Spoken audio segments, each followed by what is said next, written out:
अगर आपका पेट साफ नहीं तो आप ब्रह्मचर्य नहीं रह सकते। आपका उदर विकार बना रहता है तो नींद, आलस्य और प्रमाद पर विजय प्राप्त नहीं कर सकते। उदर विकार बना रहता है तो भजन में मन नहीं लगेगा। अगर उदर में ये कब्ज बनी रही तो कई रोगों का प्रादुर्भाव हो जाएगा, आप विक्षिप्त रहेंगे, अंदर से आपको एक अशांति सी रहेगी। एक कब्ज क्यों होती है? जब लीवर की क्षमता से अधिक भोजन पालोगे, गरिष्ठ भोजन पालोगे, कब्जियत वाला भोजन पालोगे तो बना देगी। होश में सबसे कहते हैं नित्य व्यायाम जैसे भजन आवश्यक है वैसे आवश्यक है। 2-3 किलोमीटर चलना अत्यंत आवश्यक है, चाहे आप उसे अंग्रेजी में ट्रेड मिल है, हाँ ट्रेडमिल, उसमें दौड़ लो, उसमें चल लो, या भैया यहां से छड़ी उठाओ, एक रफ्तार में दौड़ती हुई जाओ केसी घाट में, यमुना जी को प्रणाम किया फिर दौड़ते चले आओ। 20 मिनट का कार्य है। थोड़ा सा व्यायाम करो, क्योंकि शरीर के अंगों को हलचल चाहिए, एक बार पसीना आना चाहिए। और हमने मोटरसाइकिल स्टार्ट करने वालों को देखा है, जब उनको चलना होता तो पहले खड़े खड़े रेस में देते ना, बस फिर आराम से बैठे चाल में चल। एक बार 24 घंटे में इसको रेस में लाना है। अगर निद्रा पर विजय नहीं, प्रमाद पर विजय नहीं, तो साधना क्या करोगे? तमोगुण में फंसे रहो। अब पेट में कब्ज है तो घोर तमोगुण रहेगा, घोर तमोगुण। चिड़चिड़ा स्वभाव, नींद, आलस्य, प्रमाद, पाठ में मन नहीं, भजन में मन नहीं, बैठने में परेशान, सब आप लोगों को अनुभव इसलिए नहीं होता कि आपका हृदय भी पवित्र उस कोटि का नहीं है। नहीं तो एक कवल बता देगा कि अगर सहज सरल भोजन पाओ, सात्विक रोटी है, दाल है, सब्जी है, सलाद है, लाखों रुपया तुम बीमारी में खर्चा करवा रहे हो, फल सलाद ये नहीं पा सकते। अगर घर का बना हुआ पदार्थ शुद्ध हाथ का है, चलो भाई जैसा आप, लेकिन बाजार का होना चाहिए। ठीक है, बाहर हम बहुत साफ स्वच्छ बैठकर बेच रहे हैं, लेकिन बनाने वाले कैसे, उनका भाव क्या है, उनकी पवित्रता क्या है? ये जो बेचारे व्यापार नौकरी आदि में बाहर मारे घूम रहे हैं, उनको किसी न किसी तरह उदर पोषण करना है। पहली बात है हरि प्रसाद कछु दुर्लभ नाही, जो इच्छा करे हो मन माही। उसे ये ना समझे कि भगवान प्रसन्न होकर हमें दे रहे हैं। बच्चे हो, हट करोगे खिलौना पकड़ा देंगे, खेलते रहो, जब रोगे खिलौना फेंक के फिर गले से लगा लेंगे। काहे समय बर्बाद करते हो? पकवान, ये पूड़ी, कचौड़ी, सब्जी, परेठा, गरिष्ठ पदार्थ, और ये जितनी बाजार की चीजें, इनका सीधा कब्ज से संबंध होता है। सीधा ये कब्ज बनाएंगे। आप श्रम तो करते नहीं, घंटा 2 घंटा ऐसा श्रम, तो वो आपके अंग जो है उनमें पावर नहीं रह गया, और आप लादते चले जा रहे हैं। सब जरूर समय से खाना है। अगर आपको कब्ज हो रही तो छोड़ो, भोजन छोड़ो। अब ऐसी चीजें पाओ, पपीता है, फल है, आप कहोगे सत्संग बहुत जरूरी है ये, क्योंकि हम देख रहे हैं। कैसे भजन करोगे आप लोग? कैसे भजन करोगे जब आपका उदर साफ नहीं है? तो पहली बात, स्वादहीन भोजन आपको महापुरुषों के मार्ग में आगे बढ़ा देगा। स्वादिष्ट भोजन आगे कदम नहीं बढ़ने देगा। ये लिख लो आप कागज में। जिसका भजन में आगे उन्नति करनी है तो भोजन नीरस होना चाहिए, तो भजन सरस, और अगर भोजन सरस तो लिख लो वजन बढ़ेगा, भजन नहीं, वजन बढ़ेगा।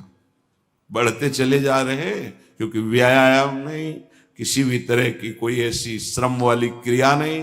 पड़े रहना है तो बस सोने का मन करेगा, पड़े रहो। प्रार्थना है, अमूल्य जीवन है, अमूल्य कृपा हो गई है। इस रसेंद्री को संभालो। सब इंद्रियां तुम्हारे वश में हो, रसेंद्री वश में ना हो तो तुम जितेंद्री नहीं माने जाओगे। और एक इंद्री केवल रसेंद्री वश में हो, आप स्वाभाविक जितेंद्री हो जाएंगे।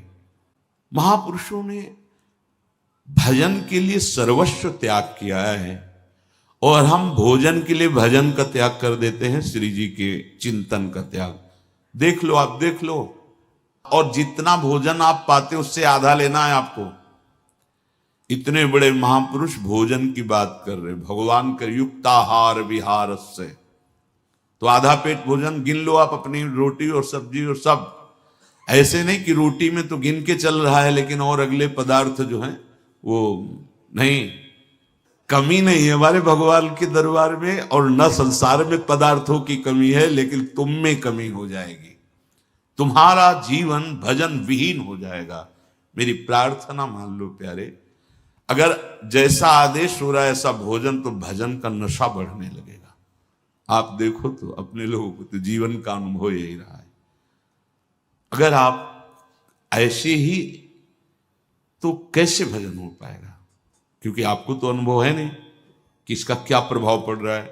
आप हंस खेल कर बात करके समय पार कर रहे हैं, इसलिए अगर आप अंतर्मुख हो तो एक कवल का प्रभाव बता देगा आपके चिंतन में कितना फर्क पड़ गया। आधा पेट ही भोजन करना है। आपके पास जितने भी बैठे हैं, अब तो व्यवस्था है जीवन, आप देखो तो बाल भोग पास हो, आप राजभोग पाओ, आप शयन भोग पाओ, थोड़ा थोड़ा ले लीजिए। भजन करना है, प्राणों का पोषण करना है, भजन करना है। तो आधो उदर अन्न सो भरे, ठीक, आधो में आधा जल और आधा छोड़ दे वायु के लिए। यहां जलवायु से तो मतलब नहीं है, पूरा यहां तक पूरा ऐसा, फिर कहेंगे एसिडिटी बन रही, कब्ज बन रही, भजन होगा। ये बहुत आवश्यक है, इसलिए हम इस विषय की चर्चा कर रहे हैं। आप लोग इस पर ध्यान दीजिए, नहीं दोगे तो आपका भजन नहीं बन पाएगा। और आगे सावधानी के लिए करें, आपको व्यायाम करना है, 10 मिनट कर लीजिए आप व्यायाम, और 2-3 किलोमीटर पैदल चलिए। उपासक का चेहरा अग्नि ज्योतिमय, ज्योतिमय।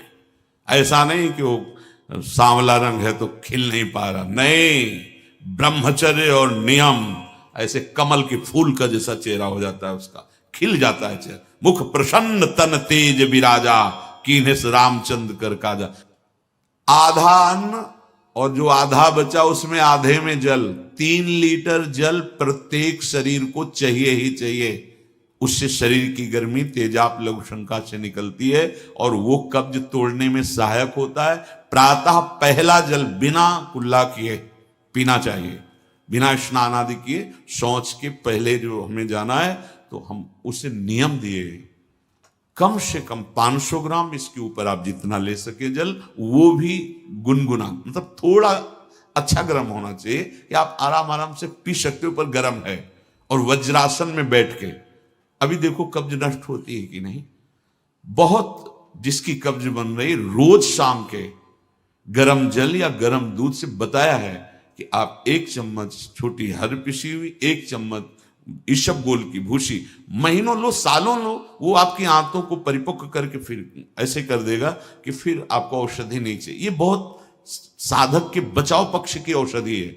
नहीं आप जैसे एकदम कोई ऐसा कड़ा चूर्ण लें तो आपके ब्रह्मचर्य पर घात हो जाएगा। ये सब अनुभव की बातें हैं। जल आवश्यक है आपकी स्वस्थता के लिए, और वायु आवश्यक है। आधा अन्न और आधे से आधा जल और आधा खाली जो श्वास के। यहां तो बस सावधानी रखो, ये अन्न बढ़ता चला जाएगा आपका खुराक, आपको पदार्थ और अच्छे अच्छे मिलेंगे, क्योंकि आप भगवत प्राप्ति के मार्ग में चले हो, कोई कमी नहीं रहेगी। ये मत सोचो कि ये बर्बाद हो जाएगा, नहीं, तुम अपने बर्बाद होने को बचाओ। अगर एक दिन तुमने ज्यादा ले लिया, बच गया है तो, लेकिन आप अपने उदर में मत डालो। समझो हमारी बात। बहुत से जीव जंतु हैं, बहुत, आप उतना ही लो जितना आप पा सकते हो।